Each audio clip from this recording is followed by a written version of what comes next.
સૌથી મારા માટે સર્વશ્રેષ્ઠ ઘડી કહી શકાય કે આમ રોમાંચક ઘડી કહી શકાય કે જે આમ મને ખૂબ આનંદ થયો હોય જેનાથી એ મારી કેરિયરની છે.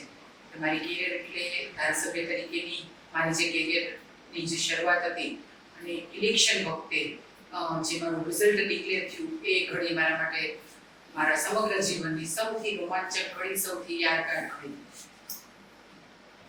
જ્યારે ઇલેક્શનનું કાઉન્ટિંગ ચાલતું હતું, જ્યારે હું વિધાનસભામાં પહેલી જ વાર ધારાસભ્ય તરીકે મને દાવેદારી નોંધાવવાનો મોકો મળ્યો અને ત્યારબાદ જ્યારે ઇલેક્શન કાઉન્ટિંગ ચાલતું હતું ત્યારે ખૂબ મને પાલ્પિટેશન હતું કે મને કેટલા મત મળશે, શું મત મળશે. આટલી હોટ સીટ કે જેના ઉપરથી આપણા વડાપ્રધાન નરેન્દ્રભાઈ મોદી સાહેબ, કર્ણાટકના પૂર્વ રાજ્યપાલ શ્રી વજુભાઈ વાળા સાહેબ અને આપણા પૂર્વ મુખ્યમંત્રી શ્રી વિજયભાઈ રૂપાણી સાહેબ જે સીટ ઉપરથી લડ્યા હતા, એ સીટ ઉપરથી જ્યારે પાર્ટીએ મારા ઉપર ભરોસો મૂકી, લોકોએ મારા ઉપર વિશ્વાસ મૂકી અને મને જ્યારે એ સીટ ઉપરથી કામ કરવાનો મોકો આપ્યો ત્યારે મારા માટે ખૂબ જ પહેલાં તો ટેન્શનની વાત હતી અને ખૂબ મને એ ચિંતા થતી હતી કે હું આ સીટ ઉપરથી હું કેટલી મારી દાવેદારી હશે.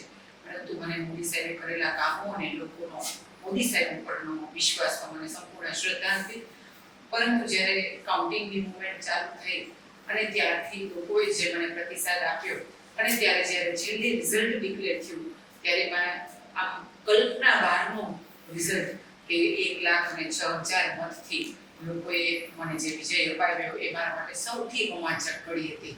અત્યાર સુધીમાં ગુજરાતમાં 5મા ક્રમાંકે પહેલી જ વાર રાજકારણમાં ધારાસભ્ય તરીકે આવી અને ત્યારબાદ સીધી આટલી જંગી બહુમતીથી મને વિધાનસભામાં જંગી બહુમતીથી મને લીડ મળી.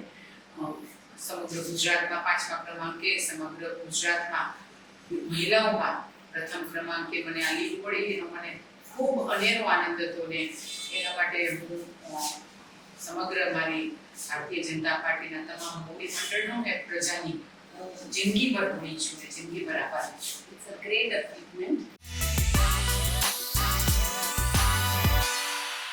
એમ તો આપણે ઓળખાણની જરૂર નથી, પણ તો બી હું ઇન્ટ્રોડક્શન આપી દઈશ. મીટ ડોક્ટર દર્શિતા શાહ, ધારાસભ્ય રાજકોટ. નમસ્કાર.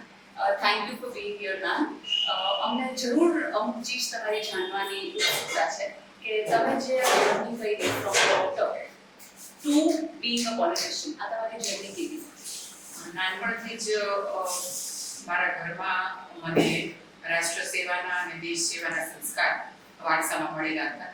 મારા દાદા ડૉક્ટર કે.વી. મુનશી ગુજરાત પ્રાંતના રાષ્ટ્રીય સેવક સંઘના પ્રાંત સંચાલક વર્ષો સુધી રહ્યા અને મારા પપ્પા પણ એ જ પદે આગળ વધ્યા અને એ લોકોની જે રાષ્ટ્ર માટે કામ કરવાની સેવા ભાવના એ અમને નાનપણથી જ સંસ્કારમાં મળી. નાનપણથી જ અમારા ઘરનું વાતાવરણ જ એવું હતું કે આપણે જે કંઈ પણ કરીએ એ આપણા દેશ માટે કરીએ, આપણા સમાજ માટે કરીએ અને નાનામાં નાના લોકોને આપણે મદદ કરીએ. એ નાનપણથી મને મારા કુટુંબમાંથી સંસ્કાર મળેલા હતા અને એ માધ્યમથી જ હું નાના મોટા એનજીઓ સાથે જોડાયેલી હતી, નાના મોટા એનજીઓ સાથે કામ કરતી હતી, લોકોના કામ કરતી, સેવાના કામ કરતી અને બીઇંગ અ પ્રોફેશન ડૉક્ટર તરીકે તો મારી પાસે સેવાનું માધ્યમ હતું જ.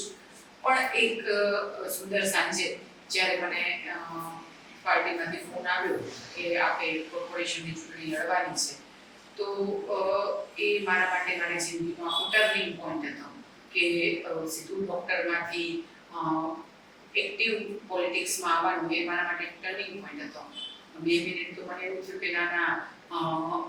મારા છોકરાઓ, ઘર, ફૂલ ટાઈમ ડૉક્ટર તરીકેની મારી ઉપર જવાબદારી, નાના મોટા એનજીઓમાં મારી ઘણી બધી જવાબદારી, તો એની વચ્ચે આ એક વિશેષ જવાબદારી હું કેવી રીતે લઈશ.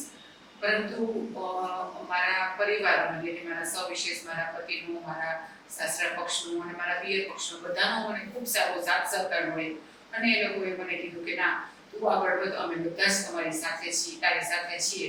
મને આ દેશ સેવા માટે થઈને આપણને આ મોકો મળ્યો છે તો એના માટે થઈને આપણે કરવું જોઈએ. ત્યારથી મારી લાઈફમાં ટર્નિંગ પોઈન્ટ આવ્યો અને હું રાજકારણમાં આવી ત્યારે મને ખબર પડી કે મારી જે નાનપણથી જે ઈચ્છા હતી કે મારે નાનામાં નાના ગરીબમાં ગરીબ માણસની મારે સેવા કરવી છે, મારે એની પાસે જઈને એનું દુઃખ દર્દ સાંભળવું છે, એ મારે દૂર કરવું છે. એ ભલે હું સામાજિક સંસ્થાઓના માધ્યમથી કરતી હતી, પરંતુ આ એના માટેનું બેસ્ટ પ્લેટફોર્મ અને બેસ્ટ ફિલ્ડ છે કે હું દરેક લોકોની એની પાસે પહોંચીને એની સેવા કરી શકું. અને હું તો સવિશેષ ભગવાનનો આભાર માનીશ કે મને આ માટે પ્રભુએ આ બાબતેની બીક બનાવી અને પાર્ટીએ મને આટલો સરસ મોકો આપ્યો. આમ તમારી લાઈફ અગર અમે જોઈએ તો બધી અપીલિંગ લાઈફ લાગે બધાની કે ઓકે કમ્ફર્ટ લક્ઝરી, પણ આમ તમે જુઓ તો નાની નાની ચીજ થયો તો તમે તડકામાં, તમે સ્ટ્રેસફુલ લાઈફ, તમે સતત સેવામાં હો પાછળ, તો આ સ્ટ્રેસને તમે કઈ રીતે ડીલ કરો છો? દરેક લોકોને તમારી વાત બહુ સાચી છે. તમારા માધ્યમથી હું દરેક લોકોને કહેવા માંગુ છું, લોકોને એવું જોઈએ છે કે પોલિટિક્સ એટલે ગાડીમાં ફરવાનું, આગળ પાછળ કમાન્ડો હોય ને લોકો તમારી સાથે ફોટા પડાવવા માટે દોડતા હોય ને તમે એક સેલિબ્રિટી હો, પણ આની પાછળ ખૂબ ભોગ આપવો પડતો હોય છે. ખૂબ ભોગ એટલે 24 કલાક અમે ઊંડો જોઈએ છીએ. ક્યારે નક્કી ન હોય કે આજે સવારે શું પરિસ્થિતિ છે, કાલ સવારે શું થશે. આજે અમે અહીંયા બેઠા છીએ, 2 મિનિટ પછી એવું થાય કે અમે બીજી કોઈ પણ જગ્યાએ હોય. તમારી ફેમિલી લાઈફ તમે ટોટલી તમે આમાં સેક્રિફાઈસ કરતા હો છો. તમારો એક જ માત્ર ઉદ્દેશ હોય છે કે સમાજ સેવા અને દેશ સેવા.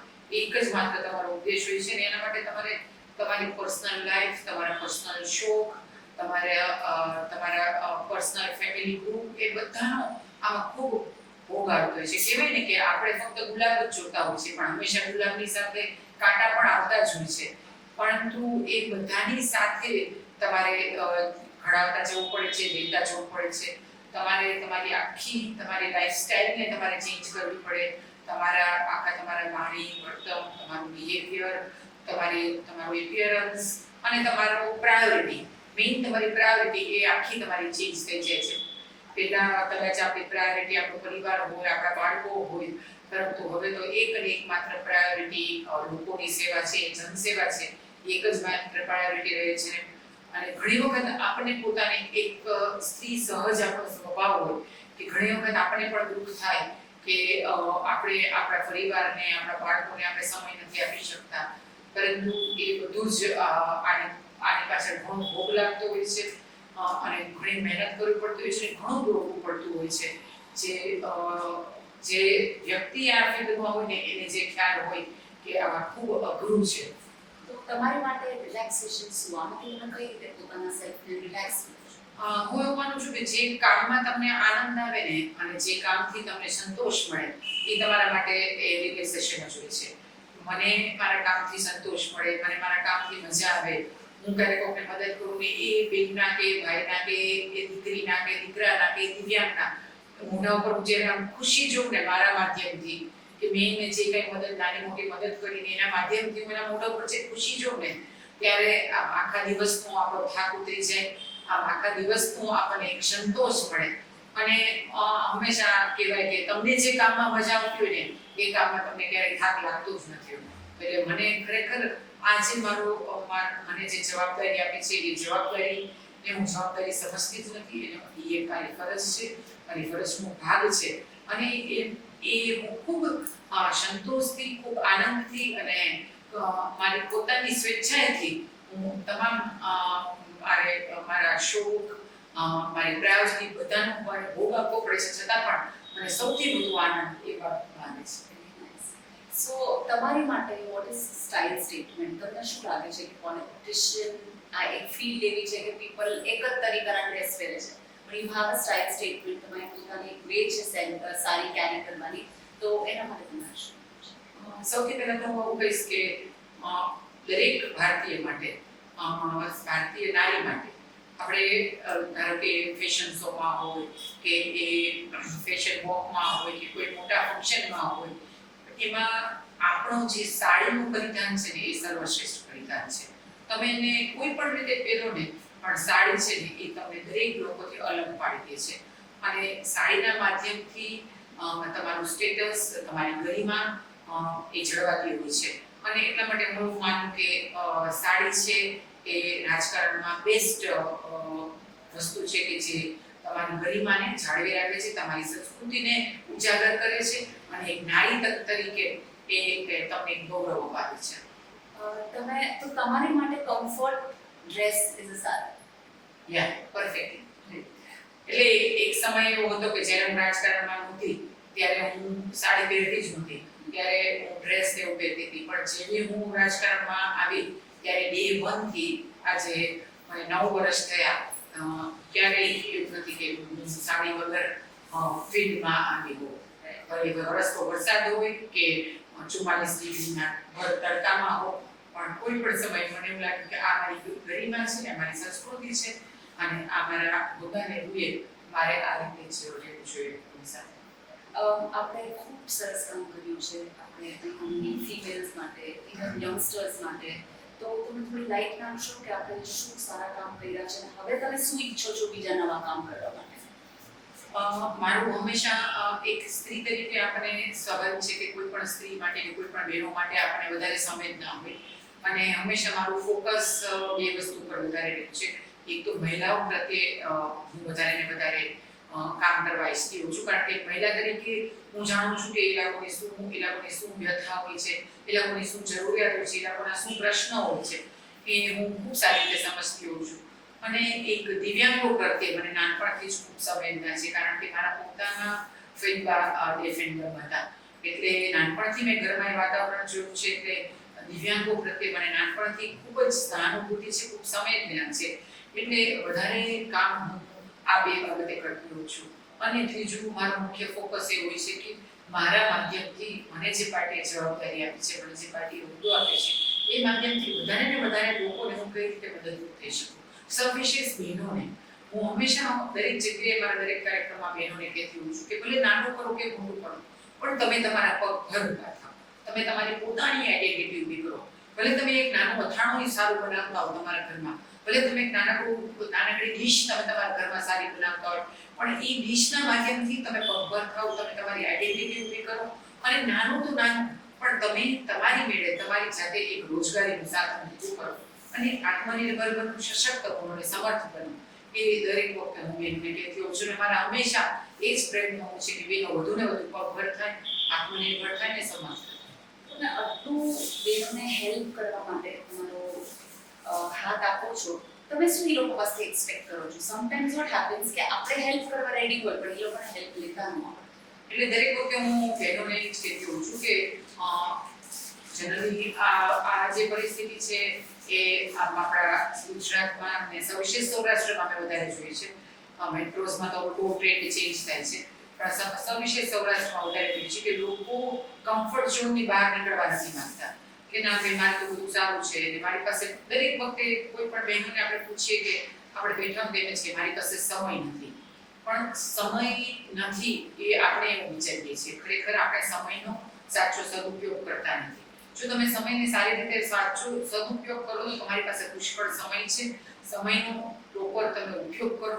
અને હું તો હંમેશા બહેનોને એવું કહેતી હોઉં છું કે તમે એવું ન વિચારો કે હું પોલિટિક્સમાં આવીશ ને હું પોલિટિશિયન થઈશ તો જ હું સમાજની સેવા કરી શકીશ, હું ડૉક્ટર થઈશ તો જ હું સમાજની સેવા કરી શકીશ. આજે આપણી પાસે કેટલા એવા દાખલા છે કે અભણ બેન, હું તમને વાત કરું કે અમારું વિધાનસભાનું સત્ર ચાલુ હતું ત્યારે અમારે 15 સાવ ગામડાના પછાત વર્ગના બહેનોની સાથે અમારે મળવાનું થયું. મને તો એટલો બધો આનંદ થયો એ ઘડીએ, અને હું દરેક જગ્યાએ મારા દરેક ભાષામાં એ બહેનોની વાત કરતી હોઉં છું. એ તમામ બહેનો એના ઘરનો ઉંબરો એમણે મળ્યો હતો, એણે એના ઘરની ડેલીની બહાર કેવો રસ્તો છે લગ્ન પછી એને જોયો હતો. અને આજે તમામ બહેનો 30 થી 40 હજાર રૂપિયા રોજના કમાય છે. અને ડ્રોનના માધ્યમથી એ તમામ બહેનો આજુબાજુના ખેતરમાં દવાનો છંટકાવ કરે છે. વડાપ્રધાન નરેન્દ્રભાઈ મોદી સાહેબે જે નમો ડ્રોન દીદી યોજના બહાર પાડી, એના માધ્યમથી એ બહેનો ટ્રેનિંગ લીધી 1 વર્ષ, અને ત્યારબાદ એ લોકો ઘરે બેસીને ડ્રોનના માધ્યમથી એની ઘરની આજુબાજુના જેટલા ખેતરો છે એ ખેતરોમાં છંટકાવ કરે દવાનો. અને એના માધ્યમથી એ 2000 થી ચાલુ કરીને 20,000 રૂપિયા સુધીના રોજના એ બધા બહેનો કમાય છે.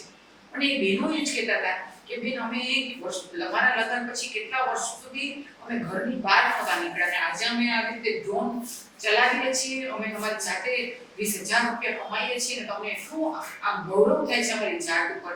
એટલે ત્યારે મારે કહેવાનું મન થાય કે પગલું પહેલું આપણે ભરવાનું છે, મેદાન આપણી પાસે છે, આપણી પાસે તમામ તકો ઉપલબ્ધ છે, પણ પહેલું પગલું આપણે ભરવું પડે, પહેલો હાથ આપણે લંબાવવો પડે તો તમે આગળ વધી શકો.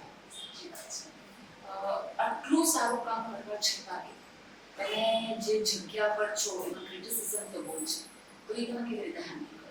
નેગેટિવિટી, ક્રિટિસિઝમ, લોકો ટ્રોલ કરે તમને, તમે એ કેવી રીતે? રાજકારણ તો આપ જોવો છો કે રાજકારણમાં તો એ ખૂબ સ્વાભાવિક છે અને દરેક કોઈ પણ ફિલ્ડ હોય એમાં એ દરેક ફિલ્ડના બે પાસા હોય, એક સારું પાસું, એક ખરાબ પાસું. તો આ એક પાસું સારું પાસું છે તેની સાથે સ્વાભાવિક છે કે ખરાબ પાસું પણ આવે છે, પણ દર વખતે મને એનાથી ખૂબ પ્રેરણા મળે છે, મારો ઉત્સાહ ખૂબ વધે છે અને મને આગળ વધવા માટેની તક એમાંથી મને મળે છે. ધારો કે હું ક્યાંય મારું ક્યાંય પણ નેગેટિવ કંઈ વાત આવે કે ક્યાંય પણ મને ક્રિટિસાઇઝ કરે કે ક્યારેક એવું થાય કે હું મારા ફિલ્ડમાં જે ધારતી હોય એ કામ ન થાય, ત્યારે હંમેશા હું એવું પોઝિટિવલી વિચારું કે ના, આ મને તક મળી છે કે હજુ હું આનાથી વધારે સારું કેવી રીતે કરી શકું, હજી હું આમાં વધારે સારી રીતે કેવી રીતે આગળ વધી શકું. એને ક્રિટિસાઇઝ કરવાને બદલે, એને નિરાશાના ભાવ તરીકે જોવાને બદલે હું એને એક આગળ વધવાનું પગથિયું માનું છું. અને મારી જિંદગીનો મેં એક સિદ્ધાંત રાખ્યો છે કે કોઈની પણ લીટી નાની કરવા કરતાં હંમેશા આપણે આપણી લીટી મોટી કરવાની. તમે તમારી લીટી મોટી કરો ને તો ઓટોમેટિક બીજાની લીટી નાની થાય, પણ તમે બીજા કોઈની લીટી નાની કરવા જાઓ ને તો તમે હંમેશા એમાં નાના થતા આવો છો. એટલે ક્યારેય હું એવો પ્રયત્ન જ નથી કરતી કે હું કોકની લીટી નાની કરું. હું હંમેશા એવો જ પ્રયત્ન કરું કે આજે આ જગ્યાએ મારાથી આ થયું છે તો હજી હું વધારે સારું કેમ કરી શકું, અને એમાંથી મને સતત આગળ વધવાની પ્રેરણા મળે છે અને એ પ્રેરણાથી જ હું વધારે ને વધારે સારી રીતે કામ કરી શકું છું. તમે તમારા હરેક ડ્રીમ્સ પૂરા કર્યા છે, ધીરે ધીરે તમે એટલા આગળ આવ્યા, તમે આટલી સેવા કરો છો લોકોની. હવે તમારું સપનું શું છે? Vote next? બસ મારું સપનું એ છે કે હજુ વધારે ને વધારે મારાથી શક્ય એટલી 24 કલાક મને ભગવાને આ સમય આપ્યો છે, આટલી અમૂલ્ય તક મને પાર્ટીના માધ્યમથી મળી છે અને આટલું સરસ મને લોકોની સેવા કરવાનો મોકો મળ્યો છે, રાષ્ટ્રની સેવા કરવાનો મોકો મળ્યો છે. અને મારા ગુરુ તરીકે વડાપ્રધાન નરેન્દ્રભાઈ મોદી સાહેબનો મારા ગુરુ માનું છું અને એમને જોઈને હું હંમેશા એમાંથી પ્રેરણા લેતી હોઉં છું.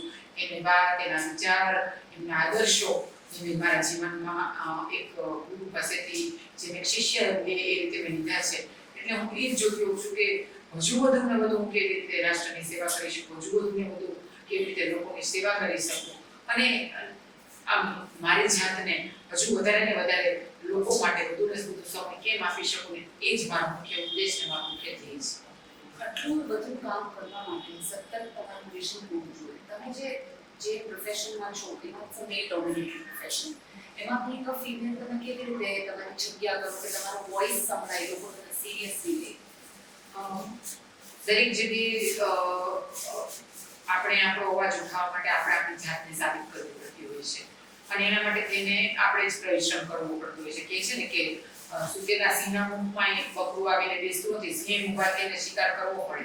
એવી રીતે આપણે આગળ વધવું છે તો આપણે જ મહેનત કરવી પડે, આપણે જ પુરુષાર્થ કરવો પડે અને આપણે જ આપણી જાતને આગળ વધારવું પડે.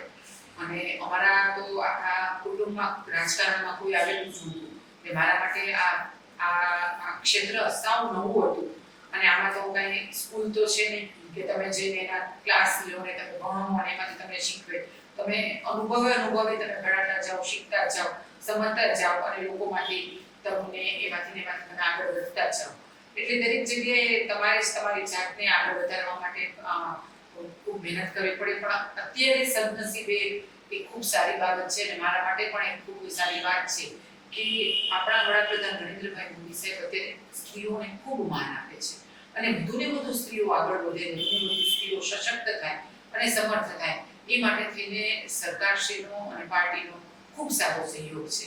જેને લીધે થઈને જ આજે હું તમારી વચ્ચે છું કે જેમ કે ગુજરાત એકમાત્ર એવું રાજ્ય છે કે જ્યાં 50% રિઝર્વેશન માત્ર બહેનો માટે કોર્પોરેશનમાં છે અને એને લીધે થઈને કમ્પલસરી 50% કોઈ પણ વોર્ડમાંથી 50% તમારે ફિમેલને નોમિનેશન આપવું જ પડે અને એ માધ્યમથી હું કોર્પોરેટર થઈ, એ માધ્યમથી હું ડેપ્યુટી મેયર થઈ અને એ માધ્યમથી એ આગળ વધતા વખતે આજે હું ધારાસભ્ય થઈ. હવે વડાપ્રધાન નરેન્દ્રભાઈ મોદી સાહેબ કહે છે કે 33% અનામત લોકસભામાં અને વિધાનસભામાં ને લોકસભામાં 33% અનામત બહેનો માટે રહેશે. તો એ માધ્યમથી વધુને વધુ બહેનો, એ 33% સીટ પર તો બહેનો આવશે એ કમ્પલસરી છે એટલે વધુને વધુ બહેનો આ માધ્યમથી આગળ વધશે. એટલે આમ અત્યારનો યુગ નારી સશક્તિકરણનો યુગ છે અને એ યુગમાં અત્યારે આપણને પાર્ટીનો સરકારનો આટલો સારો સપોર્ટ છે ત્યારે તો હું ગમે એમ બહેનોને કહેતી હોઉં છું કે આ તક ઝડપવા જેવી છે. અત્યારે આપણું સુવર્ણ યુગ ચાલે છે તો એ માધ્યમથી આપણે આ તક ઝડપીને આપણામાં જે કંઈ પણ સામર્થ્ય છે એ સામર્થ્યને પુરવાર કરવા માટે તમામ પ્રયત્ન કરવા જોઈએ.